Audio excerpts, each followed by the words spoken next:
Qu'as-tu, mon enfant? Je souffre et j'ai très mal. T'as mal où c'est? Ici, sur le côté. Top Santé, votre magazine sanitaire, présenté par Peggy Wabeno, tous les lundis à 14h. Rediffusion lundi 20h. Pour tout contact, Top Santé Top Congo@gmail.com ou contactez-nous au 082 280 1500. Top Congo FM, elle a tout d'une grande. Gynécologie, quand, comment et pourquoi devez-vous consulter? Là, je m'adresse aux filles et aux femmes. Aller chez le gynécologue peut être source de stress ou d'inquiétude.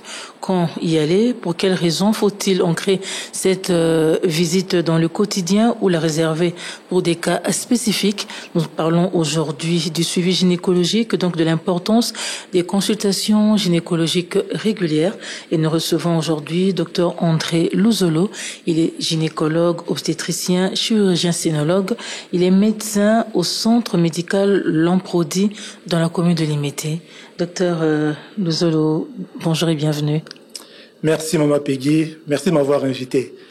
Voilà, mesdames, messieurs, chers amis de Top Santé, bonjour à vous aussi et bienvenue dans ce nouveau numéro de Top Santé. Docteur André, parlez-nous un peu de vous. De moi, c'est très difficile de parler de soi, vous savez, mais bon, de façon tout à fait succincte. J'ai terminé mes études, je commençais par les études, j'ai terminé mes études de médecin généraliste aux cliniques universitaires en 1983, donc ici, à Kinshasa.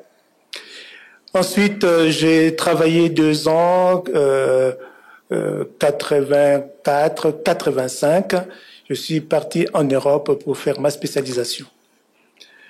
Donc, je fais 5 ans là-bas encore pour la gynéco-obstétrique et après la fin de ma spécialisation, j'ai travaillé là pratiquement pendant, on va dire, 37 ans. Et pourquoi êtes-vous revenu à Kinshasa? Alors, très bonne question, Madame Peggy. Je suis revenu à Kinshasa parce que déjà, s'il fallait que je vous parle de moi, sachez que je voulais être gynécologue depuis l'âge de 12 ans. Pour moi, c'est une passion. À 12 ans, j'étais seul avec maman parce que mon père, dans le village où je suis né, dans le Bas-Congo, à Moussingansia, mon père était maçon. Maçon, il partait, nous sommes à la frontière, hein, il partait du côté de Brazzaville pour faire des maisons, des travaux. Et un jour, on est resté avec ma maman, seul. J'étais l'aîné comme garçon de la famille. Et maman était atteinte d'un panari. En Congo, on appelle ça Sungama Tamoka. Réveille-toi que nous puissions causer. Pendant la journée, ma maman était bien, sereine. Mais la nuit, alors, elle n'arrêtait pas de pleurer.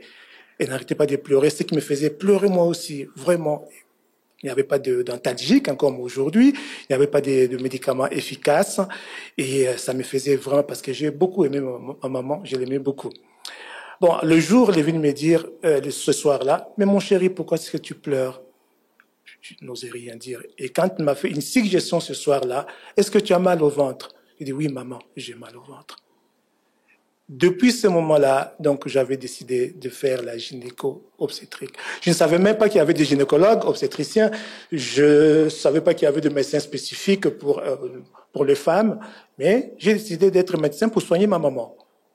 Donc, pour revenir à votre question, quand je suis parti d'ici en 85, j'avais prié Dieu pour revenir dans mon pays, soigner le mien comme j'aurais soigné les autres en France. Alors, qu'est-ce que la gynécologie? La gynécologie, c'est une spécialité médicale qui s'occupe de la femme. De la femme dans le cadre de sa santé féminine, sa santé dans l'ensemble de la filière génitale, à savoir, bien sûr, la vulve, le vagin, l'utérus, les trompes et les ovaires, sans oublier les seins. Le sein aussi, c'est un domaine de la gynécologie. Maintenant, il n'y a pas que la femme qui qui n'est pas enceinte, la gynécologie s'occupe aussi de femmes enceintes jusqu'à l'âge de la viabilité. Alors, je ne sais pas ici en France si ça a été dans mon pays en RDC, si ça a été légiféré ou pas. Mais en France, quand je suis arrivé en 85, la viabilité fétale était à 28 semaines d'aménorrhée, c'est-à-dire 6 mois. C'est-à-dire que les enfants qui, si par exemple une patiente, une femme faisait une fausse couche à 5 mois, on ne faisait rien, on ne prenait pas en charge cet enfant pour essayer de le réanimer pour qu'il puisse vivre, parce que l'enfant était considéré comme non viable à ces termes-là. Maintenant, aujourd'hui, avec l'évolution de la technologie, de la prise en charge de tout petits enfants prématurés, aujourd'hui, on est passé à 22 semaines d'aménorrhée, c'est-à-dire 4 mois et 2 semaines. En France, au moins, les enfants qui naissent, qui arrivent à ces termes-là, même s'ils naissent prématurés, on peut les prendre en charge. Donc, le gynécologue, qui n'est pas obstétricien, va suivre la femme jusqu'à 22 semaines d'aménorrhée. C'est son domaine, c'est le domaine de la gynécologie, à partir du moment où l'enfant n'est pas encore considéré comme viable. Et puis après 22 semaines, s'il est obstétricien, il va continuer à suivre la patiente jusqu'à l'accouchement. Alors j'ai dit, comme je l'ai annoncé, nous parlons de l'importance des consultations gynécologiques. Qu'est-ce que c'est? La consultation gynécologique, c'est une rencontre. C'est une rencontre entre la patiente et son gynécologue. Cette rencontre, c'est à un but quand même, parce que je disais tout à l'heure, donc le gynécologue est là pour assurer la santé. C'est une chose qui est spécifique, la santé de la filière génitale de la femme. Tous ces organes-là peuvent être malades. Donc, la patiente viendra voir le gynécologue pour 2 raisons. Soit elle a des symptômes, soit elle vient pour une consultation de suivi. Alors, j'aimerais quand même faire une différence entre les deux. La personne qui vient pour une consultation en urgence, une consultation sans prendre rendez-vous, c'est une consultation d'urgence. Par exemple, elle peut avoir un prurite vulvo-vaginal et c'est qu'elle n'a jamais eu ça, ou elle n'a jamais eu ça, elle peut avoir ça, mais ce n'est pas normal, parce que ce n'est pas comme ça habituellement. Donc, elle va se dire, je vais voir mon gynéco pour avoir un traitement. Le deuxième type de consultation, donc c'est la consultation de suivi. La consultation de suivi ou la consultation de prévention, c'est une consultation qui est très, très, très importante. C'est-à-dire que là, la patiente programme son temps, qu'elle soit malade ou pas. J'aimais bien insister sur ce mot à mes patientes en France, parce que nos sœurs africaines importent un petit peu les habitudes, au lieu de changer, d'épouser les bonnes choses, parfois c'était difficile. Donc je disais, madame, une fois par an, même si tout va bien, vous devez venir me voir, ou bien vous devez voir votre gynécologue, même si tout va bien. Donc voilà, ça c'est la deuxième sorte de consultation. C'est une consultation où on prend un rendez-vous à distance, hein, parce que les médecins sont devenus un petit peu, le gynécologue surtout, un peu rares. Parfois, pour prendre rendez-vous, pour avoir un rendez-vous chez le gynécologue, il faut attendre 4-6 mois. Mmh. Et à quel âge faut-il faire sa première consultation chez les gynécologues? Est-ce qu'il y a un âge précis? Surtout pour les filles qui entrent dans la puberté. Oui. En général, lorsqu'on entre dans la puberté, s'il n'y a pas de symptômes, notamment de troubles hormonaux, qui peuvent arriver à ce moment-là, on n'est pas pressé d'aller voir le gynécologue. Mais le plus souvent, nous recevons des adolescentes pour des problèmes de règles qui ne s'arrêtent pas, ou bien de douleurs pendant les règles, parce qu'au début, les adolescentes ont des cycles anovulatoires. C'est-à-dire que dans ces cycles-là, il y a une sécrétion, par exemple, d'estrogène, mais la progestérone n'est pas sécrétée. Et souvent, elles ont des saignements, mais qui peuvent durer longtemps et être accompagnées de douleurs. C'est pour ça, nous demandons aux mamans de venir avec leurs enfants en consultation pour qu'on puisse le soigner, pour qu'on puisse donner ce qui n'est pas encore sécrété. Habituellement, c'est la progestérone qui n'est pas sécrétée. Donc, on peut mettre cette adolescente qui n'a pas de rapports sexuels ni quoi que ce soit, mais on peut la mettre sous pilule, parce que la pilule apporte des hormones de façon équilibrée et ça va aider aussi à l'adolescente d'avoir son cycle régulier. Mais est-ce que là, ça serait pas très tôt d'administrer des pilules à une adolescente? Non, c'est pas très tôt. Parce que chaque personne a été créée différemment. Il y a des adolescentes qui, lorsqu'elles arrivent, les premières règles, souvent, peuvent arriver à 11 ans, 12 ans, la moyenne 14 ans, mais il y a des jeunes filles dont les rêves arrivent à 9 ans. Donc si il y a un trouble des cycles qui se présente, si on ne les aide pas, c'est pas bien. Mais comment est-ce que les parents peuvent arriver à savoir qu'il y a un trouble des cycles pour aller consulter un gynécologue? Parce que lorsque vous voyez votre petite fille, on va dire votre fille, qui est encore petite, qui a 9 ans ou bien qui a 11 ans et qui a des règles et que vous avez l'expérience, vous voyez que 2 jours, 3 jours, 4 jours, 5, 6, ça continue. Et puis en plus, elle a mal. Vous direz que non, c'est pas normal. Parfois même, voire une semaine, les règles peuvent continuer parce qu'il y a un déséquilibre hormonal. Et les cycles, les jours des règles devaient prendre combien de temps? Ça dépend des gens aussi. Habituellement, les cycles peuvent durer en moyenne 5 jours. Lorsque les règles commencent, il y a des personnes qui ont un peu de douleur, ça va au début, et puis après ça passe. 5e jour, c'est fini, ça ne coule plus. Mais il y a des gens qui peuvent avoir des cycles un peu plus courts encore, et avec beaucoup de douleurs ou pas de douleurs. Quand il y a des douleurs à chaque fois pendant le cycle, on appelle ça une dysménorrhée. La dysménorrhée doit être traitée. On doit donner des antalgiques spécifiques chez la personne pour qu'elle ne puisse pas souffrir. Là, on parle des consultations après les règles, mais quelle est l'autre cause des consultations en gynécologie? Alors, les causes sont nombreuses. Je vais commencer de la tête jusqu'en bas. Comme je disais toujours, j'ai dit toujours aux internes, aux externes et aux attachés assistants qu'en gynécologie, en fait, l'examen commence de la tête jusqu'aux pieds. On doit commencer par regarder les conjonctives.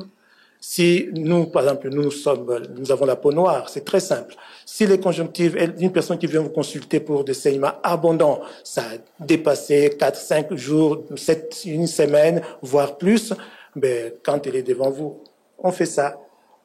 Avant même de faire des examens complémentaires, de faire l'hémogramme, vous êtes anémiée, madame.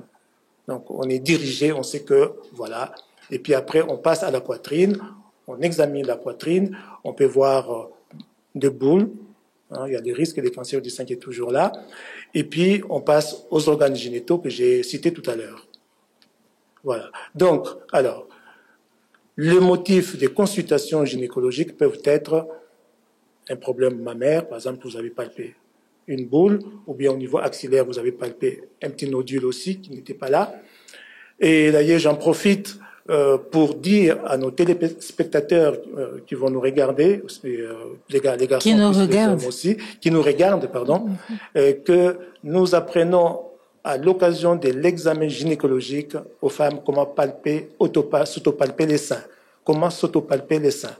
Les seins se palpent en se mettant devant un miroir, la main à plat comme ça, on applique sur le sein, on fait de petits mouvements circulaires comme ça dans chaque cadran, et si vous prenez l'habitude de bien le faire, si jamais un jour il y a une petite boule qui apparaît, vous allez dire ça, ce n'est pas normal.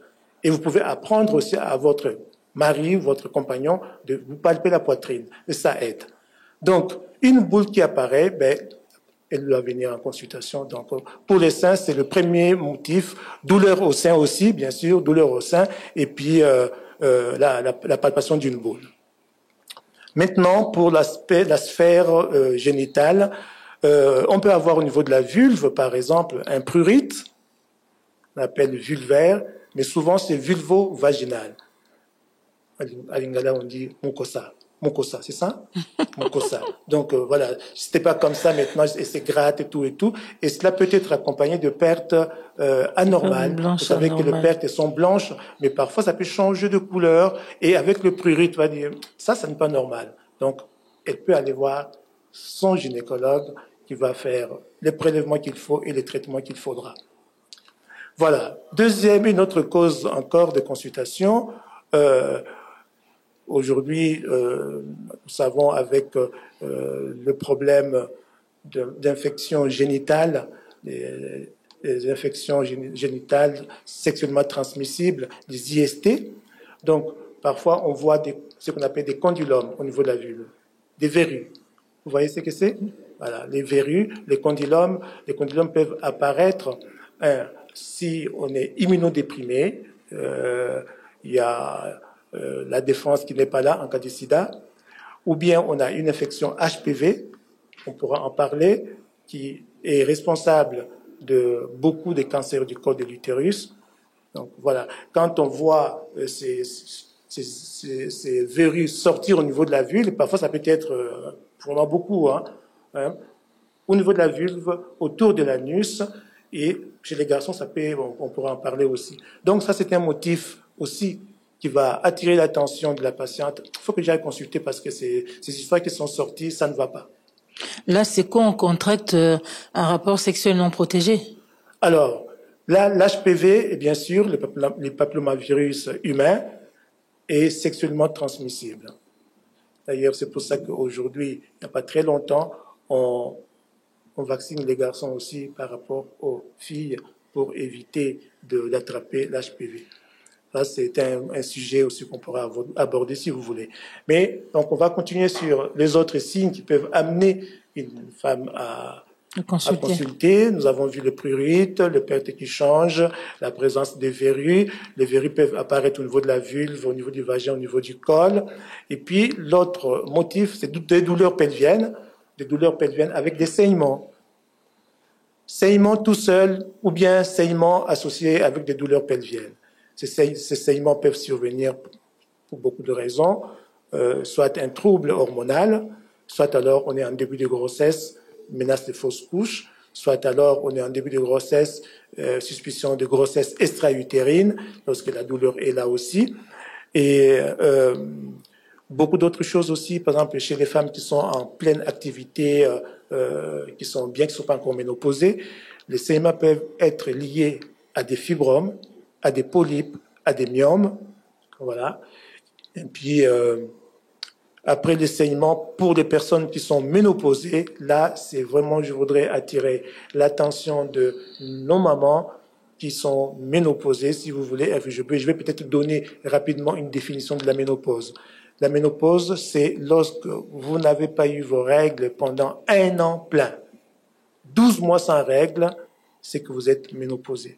La période qui précède la ménopause, c'est la période préménopausique où le cycle devient très irrégulier. Vous voyez les règles aujourd'hui. Le mois prochain, non. Le mois d'après, vous voyez 2 mois et successivement.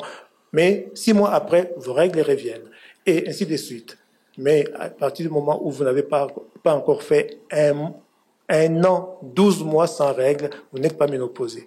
Mais 12 mois sans règles, après, vous êtes ménopausé. Donc, on n'a pas besoin de faire de prise de sang pour cela.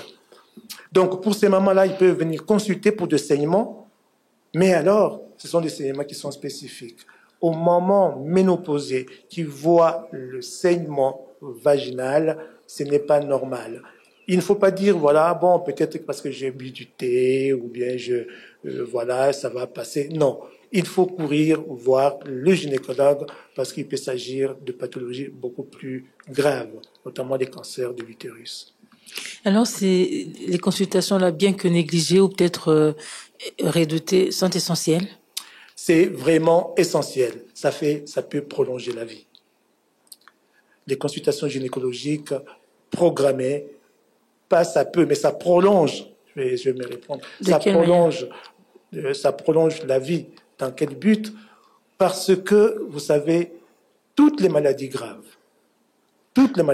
notamment le cancer du col, le cancer de l'utérus, les infections graves, lorsque toutes ces choses-là, ces pathologies sont prises de façon précoce, voilà les termes. Consultation précoce, le résultat est meilleur.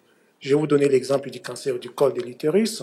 Lorsque ce cancer est pris à temps, donc de façon précoce, lorsque le petit nodule commence au niveau du col de l'utérus, qui est le début du cancer, si on fait un diagnostic à ce moment-là, la femme peut être guérie. Il y a 90% des cas, on peut guérir ces cancers-là, lorsqu'il est pris à temps. Pareil pour les infections. Les infections, si une personne a une infection sexuellement transmissible ou bien une septicémie, une infection qui est généralisée dans tous les corps, lorsqu'on la prend rapidement en charge, vous voyez, on ne peut pas arriver à ce niveau-là. Mais si on la néglige, on peut avoir de septicémie et mourir aussi.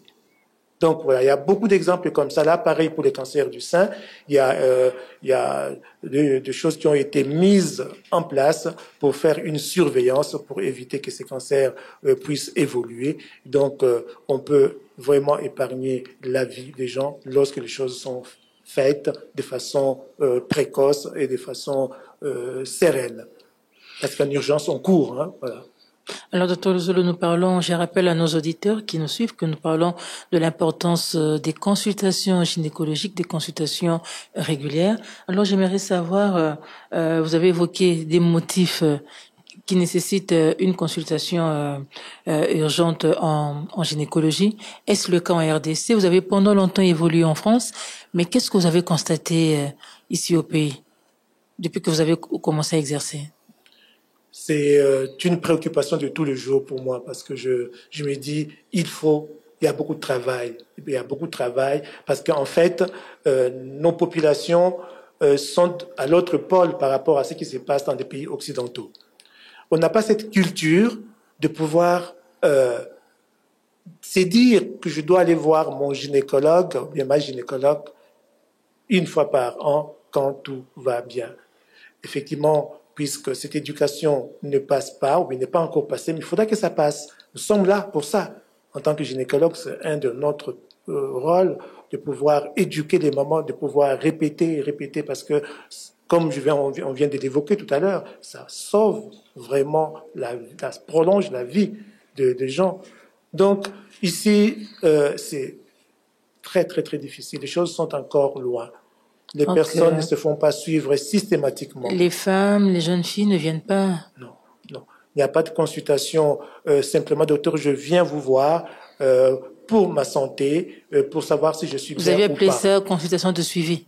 Voilà, consultation de suivi ou bien des préventions. Voilà. Les personnes ne viennent pas, ne savent pas, ou bien peut-être que ce n'est pas encore entré dans la mentalité. Et vous savez que les gynécologues, en dehors de ce que nous venons d'évoquer, le problème gynécologique spécifique, quand vous allez chez les gynécologues, ils vous prennent l'attention. Ils vous prennent le pouls. Aujourd'hui, regardez, depuis que je viens ici, je vois pas mal de jeunes femmes qui meurent d'AVC. Ce sont des choses que nous ne voyions pas aux années 80. C'était tout à fait différent. Mais le suivi gynécologique régulier, les suivis programmés, les suivis de consultation de suivi ou bien des préventions sont vraiment indispensables. Chaque femme, chaque adolescente doit savoir cela parce que ça prolonge la vie. Est-ce que c'est pas un problème de notion d'intimité? Peut-être on éprouve un peu de la gêne à pouvoir aller chez son gynécologue, sachant que tout le corps sera exploré. Vous l'avez dit, de la tête aux pieds. Non, je ne pense pas parce que, vous savez, dans ma carrière, j'ai vu de femmes dire quand je n'étais pas là, « Ah, moi je préfère Dr Luzolo au lieu d'aller chez une gynécologue femme. » Beaucoup préfèrent de venir me voir et d'aller voir une consoeur, une autre qu'elle connaisse bien.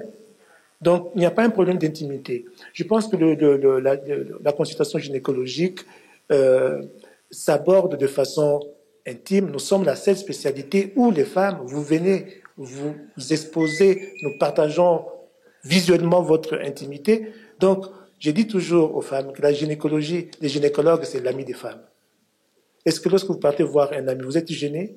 Non. Un ami qui vous connaît comme vous êtes, un ami qui vous veut du bien, un ami qui est là pour vous. Donc, c'est tout simplement dans la tête, on doit se dire, mais je vais pour le bien. Je vais pour que tu puisses savoir ce que j'ai, s'il y a des choses ou pas, et me soigner. Donc, on ne doit pas avoir vraiment de problème d'intimité. Alors, quels sont les différents examens auxquels sont soumises les personnes qui viennent, les femmes, les adolescentes, quand elles viennent en consultation? De suivi. Parce que les consultations... Et de suivi. Alors, quand ils viennent pour des consultations d'urgence, par exemple, on sait que il y a un problème qui est là déjà. Hein. On a pris l'exemple du prurite vulvo-vaginal. Lorsqu'elle vient, le médecin le regarde déjà, comment est la vulve, qu'est-ce qui est au niveau de la vulve. Et puis, nous avons un instrument qu'on appelle le spéculum. Le spéculum, et j'apprends toujours aux internes d'utiliser ces spéculums de façon douce. Il faut expliquer. Et en fait, ce que j'ai appris parmi tant d'autres choses quand je suis arrivé en Europe pour le respect de la patiente, c'est formidable. Le médecin n'est pas le chef ou bien de Dieu qui doit dire « allongez-vous, allez écarter les jambes, faites... » Non, non, non.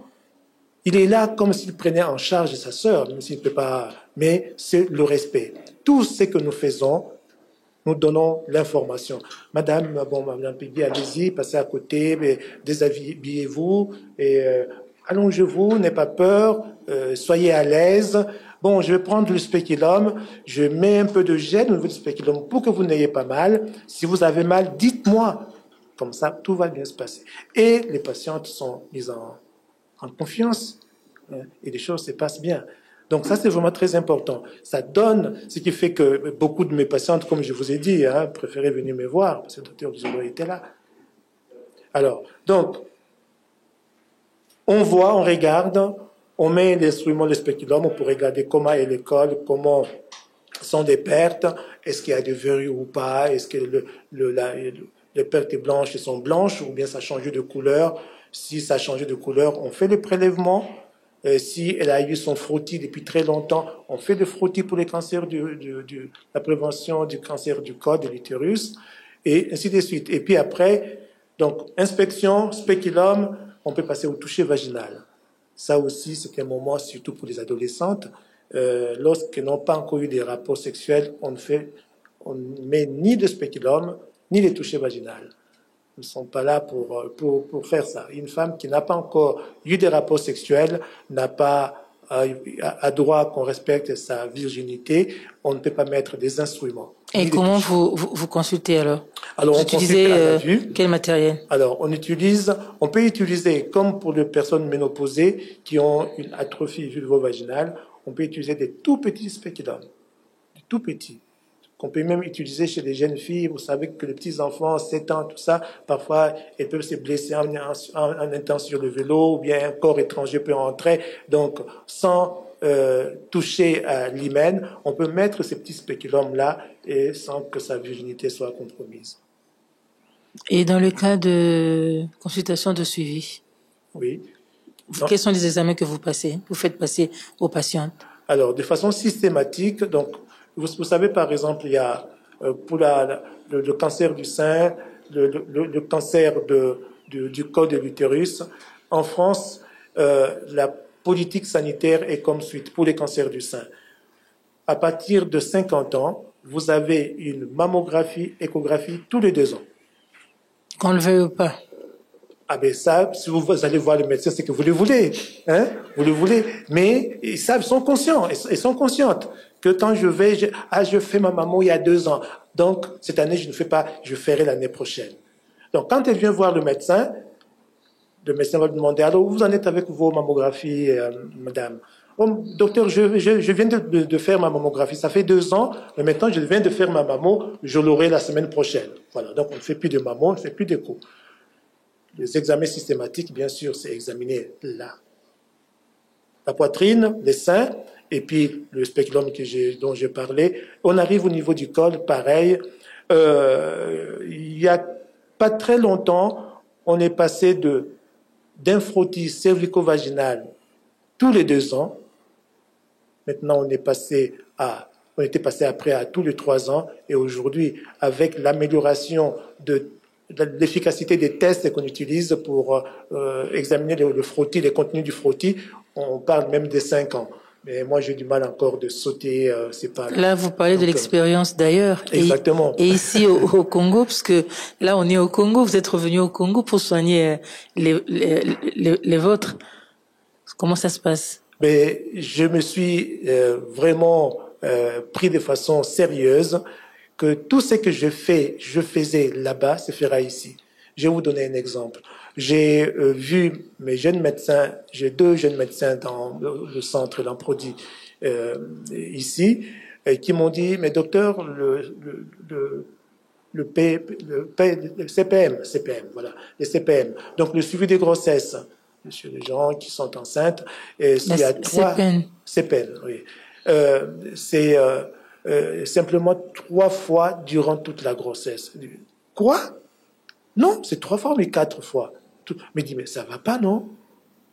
À partir de 12 semaines, quand la femme qui est enceinte vous voit à 12 semaines d'aménorrhée, vous faites l'échographie, la T1 de 12 semaines, la future parturiente doit voir le gynécologue ou bien son obstétricien une fois par mois jusqu'à l'accouchement. Pourquoi? Parce que des pathologies peuvent arriver à tout moment. Vous la voyez une fois et puis 3 mois après, vous ne la voyez pas. Mais non. Aujourd'hui, la mortalité maternelle est améliorée justement à cause de ces suivis-là. Donc, ce que je faisais là-bas, c'est ce que moi je veux faire ici. Pas 3 fois, pas 4 fois, mais tous les mois, elles doivent être vues. Alors, les consultations gynécologiques doivent-elles perdurer? Perdurer, c'est-à-dire dans l'âge, dans la vie, vous voulez dire? Oui. Alors, vous savez, j'étais à Lagny, dans un hôpital en 2012, où j'exerçais pendant très longtemps. On avait construit un autre hôpital, donc on avait déménagé. Et cette année-là, coup sur coup, j'avais reçu 2 patientes. 90 ans. 90 ans. Non, 90 ans.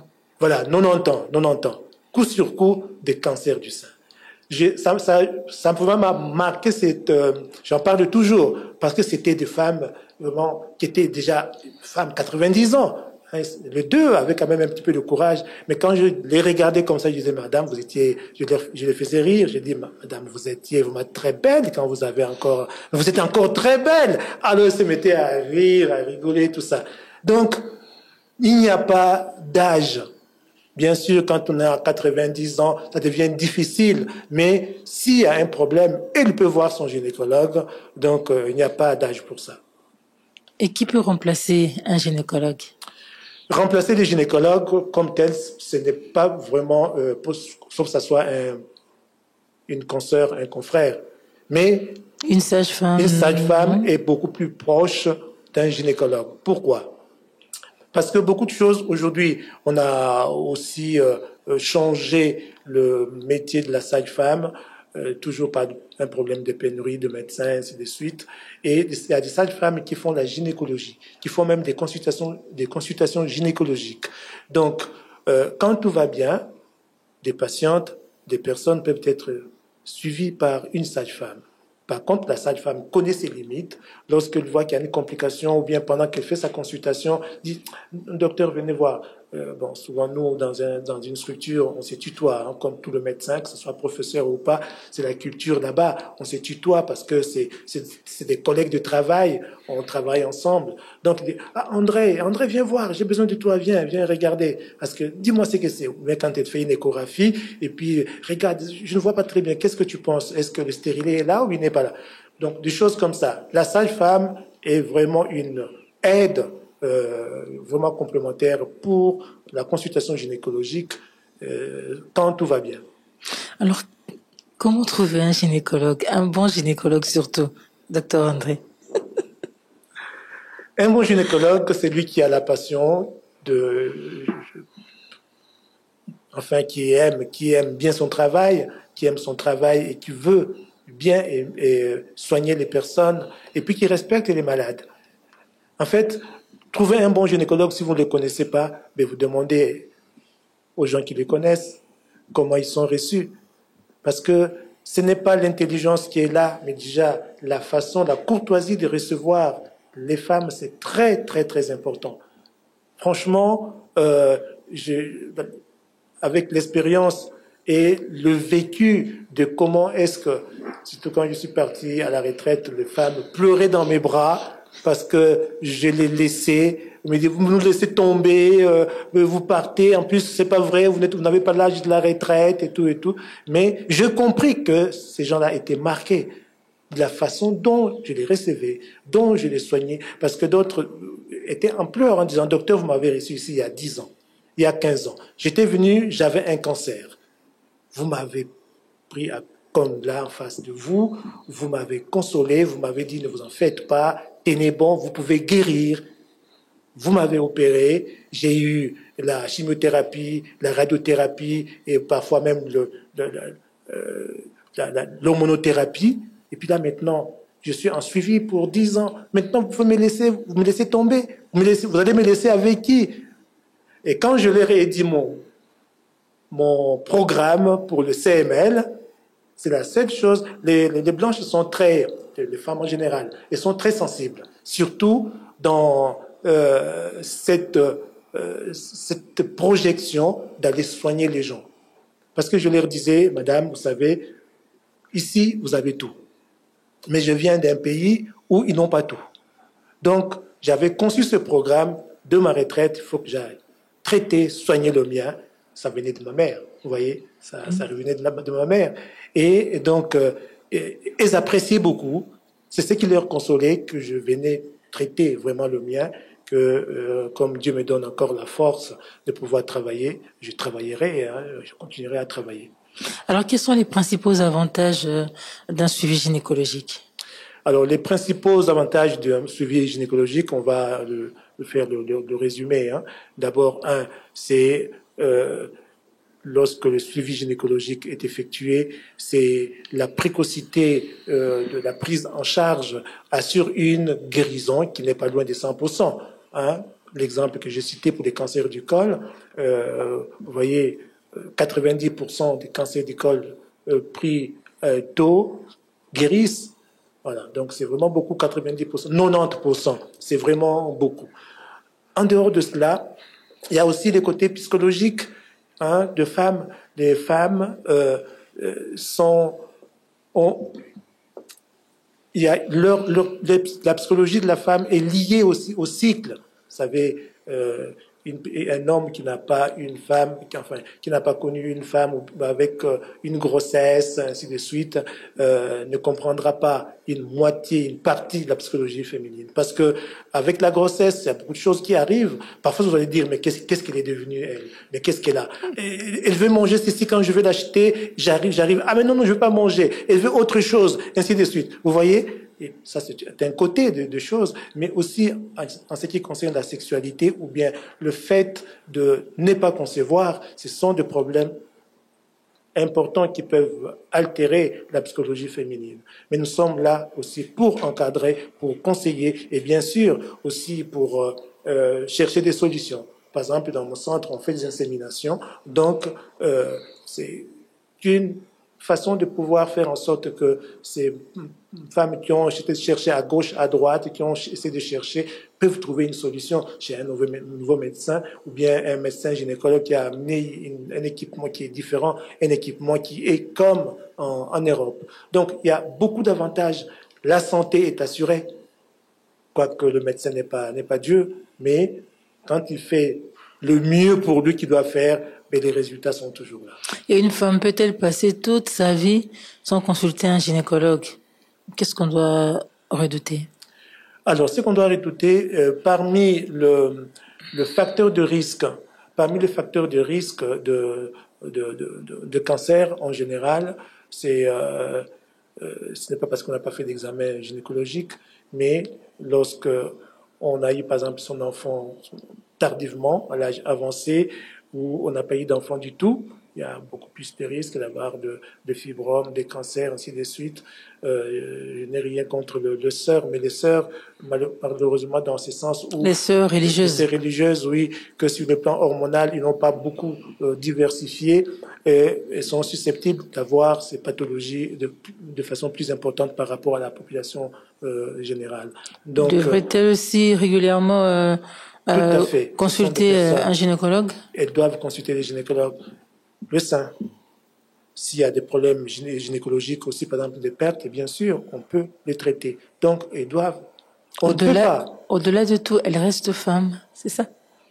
Au-delà de tout, elle reste femme. Elle reste femme, voilà, exactement. Au-delà de tout, elle reste toujours femme. Donc, le suivi est important. On ne peut pas... non, je ne vois pas une femme rester toute sa vie sans voir un gynécologue. Ça a existé certainement avec nos grands-parents, mais nous savons comment est-ce que ça se passait après. Ça se passait comment? Ça se passait que on était surpris après. Brutalement, la grand-mère, il y a des pathologies qui arrivaient et puis elle partait vite à ce moment-là. Ça, on ne dit pas ça assez, mais c'est vrai. Nos grands-parents vivaient beaucoup par rapport à ce qu'elles mangeaient et ce qui les entourait. La vie était beaucoup plus longue. Mais puisqu'il n'y avait pas de suivi gynécologique, les choses étaient beaucoup plus brutales. Donc aujourd'hui, on peut affirmer qu'il est important de voir régulièrement son gynécologue, adolescente ou femme en âge de procréer. Exactement. Et même ménopausée. Même ménopausée. Ça peut sauver la vie, ça peut prolonger la vie. Docteur André Luzolo, merci beaucoup. Merci beaucoup, Madame Pégué. Encore une fois, merci de m'avoir invité à votre émission. Voilà, chers amis de Top Santé, fidèles auditeurs de Top Congo FM, chers téléspectateurs, c'est par ici que nous bouclons cette émission, mais je rappelle qu'il est important de consulter, surtout les femmes, de consulter un gynécologue, même si vous n'avez pas de problème spécifique dans un objectif de prévention et d'information. Il n'y a pas d'âge spécifique pour commencer à voir régulièrement un gynécologue. C'est ce que nous a dit notre invité d'aujourd'hui, le docteur André Luzolo, qui est donc gynécologue obstétricien, chirurgien sénologue, médecin au centre médical Lomprodi. C'est dans la commune de Limete. Merci à toute l'équipe technique qui m'a accompagné, Miguel Mena, Patrick Mongongo et Chris Ebivoula. Merci à vous aussi de nous avoir suivis. On se retrouve la semaine prochaine pour un nouveau numéro. Au revoir et prenez soin de vous. Maman, viens voir. Qu'as-tu, mon enfant? Je souffre et j'ai très mal. T'as mal où c'est? Ici, sur le côté. Top Santé, votre magazine sanitaire, présenté par Peggy Wabeno, tous les lundis à 14h. Rediffusion lundi 20h. Pour tout contact, Top Santé Top Congo@gmail.com ou contactez-nous au 082 280 1500. Top Congo FM à la toute d'une grande.